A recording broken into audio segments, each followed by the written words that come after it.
Picture this. You meet a woman. The conversation flows. There's laughter, connection, a spark that feels real. You exchange numbers, maybe share a few more moments together, then ... silence. Days pass. Your texts go unanswered.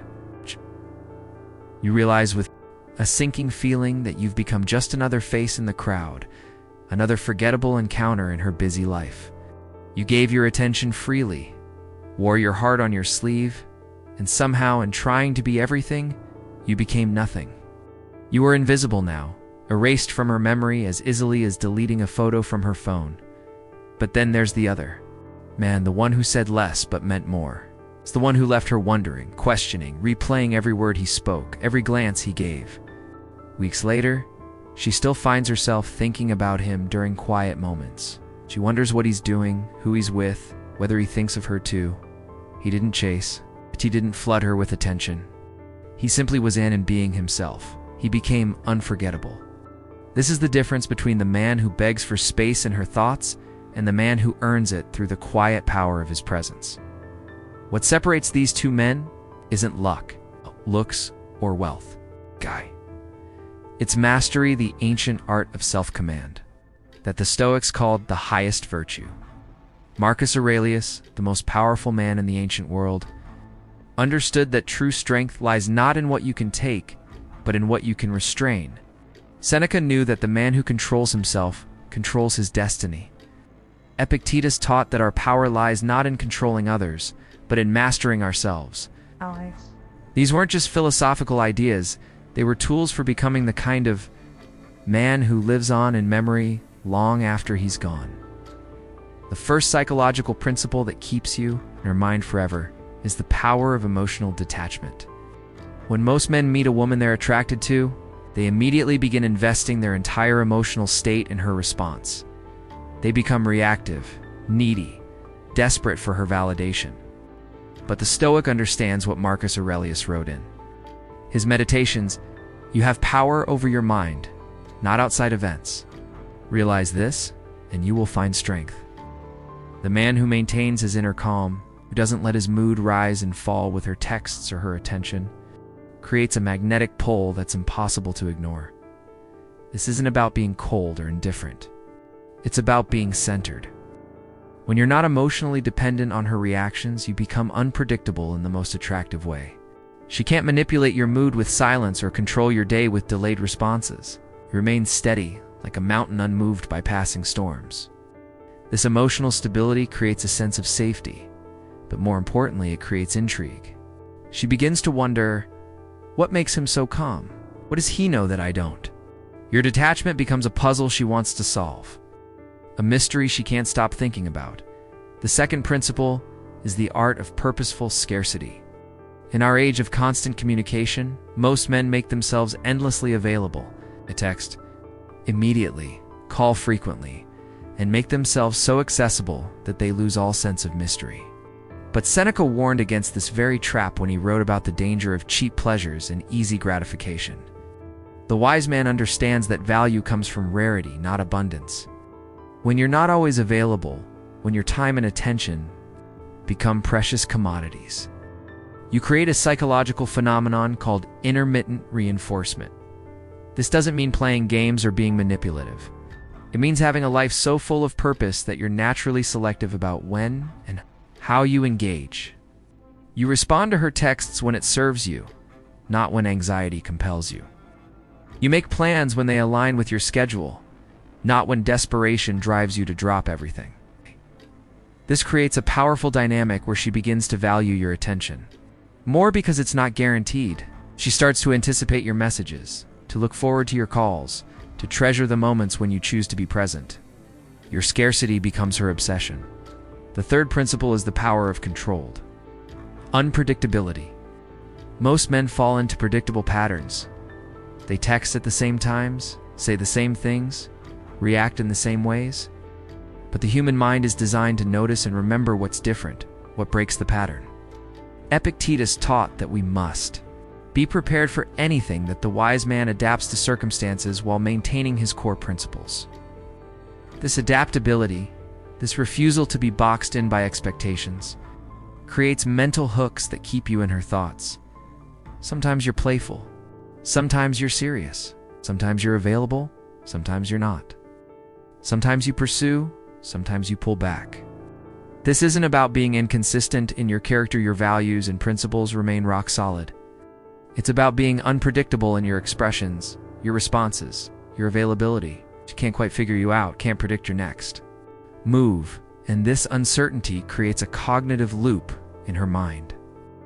She finds herself thinking about you, trying to decode your patterns, wondering what you'll do next. You become a puzzle she's constantly trying to solve. The fourth principle is the demonstration of self-discipline. In a world where most men are slaves to their impulses, checking their phones obsessively, saying yes to everything, living without structure or purpose, the man who displays genuine self-control stands out like a beacon. Marcus Aurelius wrote, "Discipline yourself, and others won't need to." When a woman sees that you have mastery over your own desires, that you can delay gratification, that you live by principles rather than impulses, she recognizes something rare and valuable. This discipline shows up in how you eat, how you speak, how you manage your time, how you handle stress. You don't drink too much when you're out with her. You don't check your phone constantly during conversation. You don't say yes to every request or invitation. You have boundaries, standards, a code you live by. This self-mastery creates a psychological phenomenon called the halo effect. She begins to attribute other positive qualities to you based on the discipline she observes. If you can control yourself, she reasons, you must be trustworthy, reliable, strong. Your self-discipline becomes evidence of your character. Character is what creates lasting attraction. The fifth principle is the power of measured speech and purposeful silence. Most men, when nervous or attracted, fill every silence. With words, they over-explain, overshare, over-communicate. But the Stoics understood that silence is often more powerful than speech. Seneca wrote, "The word once spoken can never be recalled." The wise man chooses his words carefully, speaks with intention, and isn't afraid of quiet moments. When you're comfortable with silence, when you don't feel compelled to fill every gap in conversation, you create space for her to think, to process, to wonder. Your words become more impactful because they're fewer. When you do speak, she listens more carefully because she knows you don't waste words. The pauses in your conversation create tension, anticipation, depth. She begins to read meaning into your silences, to wonder what you're thinking during those quiet moments. Your measured speech creates an aura of wisdom and depth that stays with her long after the conversation ends. She finds herself replaying not just what you said, but what you didn't say, what you held back. What mysteries lie beneath your calm exterior? The sixth principle is the establishment of firm boundaries. Most men are so eager to please that they say yes to everything, agree with everything, adapt to everything. They mold themselves to fit what they think she wants, losing their own identity in the process. But boundaries are what create respect, and respect is what creates lasting attraction. Epictetus taught that we must know what is up to us and what is not up to us, and we must never surrender our principles for the sake of others' approval. When you have clear boundaries about your time, your values, your standards, you communicate that you respect yourself. When you respect yourself, others naturally respect you too. You don't tolerate disrespect, even from someone you're attracted to. You don't compromise your values to avoid conflict. You don't rearrange your entire life to accommodate her schedule. These boundaries create a psychological dynamic where she has to earn your time and attention rather than expecting it as a given. She begins to value what she has to work for, and your boundaries become a challenge that keeps you in her thoughts. The seventh principle is the maintenance of high standards. Most men lower their standards when they're attracted to someone. They accept behavior they wouldn't normally tolerate, ignore red flags they'd normally notice, compromise their values they'd normally protect. But the Stoic maintains his standards, regardless of circumstances. Marcus Aurelius wrote, "The best revenge is not to be like your enemy." The man who maintains his standards, who doesn't compromise his principles for anyone, creates a powerful psychological dynamic. She begins to sense that you're not like other men. You won't accept just anything, that you have high expectations for yourself and others. This creates a phenomenon called social proof, the idea that if someone has high standards, there must be a good reason. She starts to wonder what you know that others don't, what you see that others miss. Your high standards become a challenge. She wants to meet a level she wants to reach. She finds herself thinking about how to impress you, how to meet your expectations, how to prove herself worthy of your attention. The eighth principle is living in service of virtue rather than validation. Most men are constantly seeking approval, validation, recognition from others. They shape their behavior based on what they think will impress, what will generate likes, what will earn praise. But the Stoic lives according to his own internal compass. Seneca wrote, "Every new beginning comes from some other beginning's end." The man who lives for virtue, courage, wisdom, justice, temperance rather than validation creates an authenticity that's impossible to fake. When you're not trying to impress, when you're not seeking her approval, when you're simply being yourself. According to your own values, you create a magnetic authenticity. She can sense that you're not performing, not trying to be someone you're not desperately seeking her validation. This authenticity is rare and precious in a world full of performance and pretense. She begins to trust you because she can. See that you're real, that what she sees is what she gets, that your character is genuine rather than manufactured. The ninth principle is the practice of complete presence. In our distracted age, most people are physically present but mentally elsewhere. They're checking phones, thinking about work, planning their next move. But the Stoic practice of mindfulness, what Marcus Aurelius called attention to the present moment, creates a powerful psychological impact. When you're fully present during your interactions, when you listen not just to respond, but to understand, when you give your complete attention to the moment, you create experiences that feel larger than life. She remembers not just what you said, but how you made her feel. She remembers the way you looked at her, really looked at her, as if she were the only person in the world. She remembers how conversations with you felt different, deeper, more meaningful than conversations with others. Your presence becomes a standard by which she measures all other interactions. She finds herself thinking about those moments of connection, craving that feeling of being truly seen and heard that. Only you provided the 10th and final principle is the Stoic art of walking away at your peak.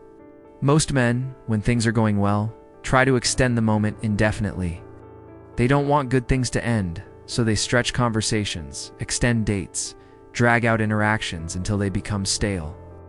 But the Stoic understands the power of endings. Seneca wrote about the importance of knowing when to exit, when to step back, when to preserve the beauty of a moment by not overdoing it. When you end interactions while they're still good, when you leave while she's still enjoying herself, when you walk away while she still wants more, you create a psychological phenomenon called the peak-end rule. She remembers the high point of your interaction, not the gradual decline that would have happened if you'd stayed too long. She's left wanting more, thinking about what might have been, imagining what could happen next time. Your strategic withdrawal becomes a form of emotional investment. She's left with positive feelings and anticipation rather than satisfaction and closure. These aren't tricks in the manipulative sense. They're principles of character, tools of self-mastery that create natural attraction and lasting memory.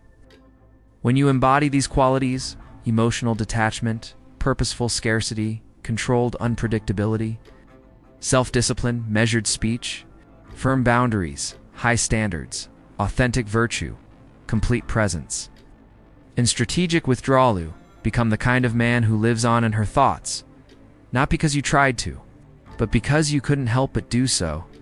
The secret isn't in the techniques themselves, but in the transformation they create within you.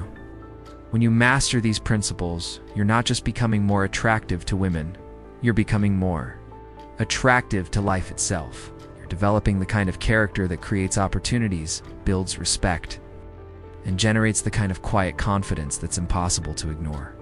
You're becoming the man who doesn't need to chase because he's worth chasing, who doesn't need to impress because he's genuinely impressive. He doesn't need to force his way into her thoughts because he's naturally unforgettable. Marcus Aurelius wrote, "Waste no more time arguing what a good man should be. Be one." The man who embodies these Stoic principles doesn't wonder if he'll be remembered. He knows he will be.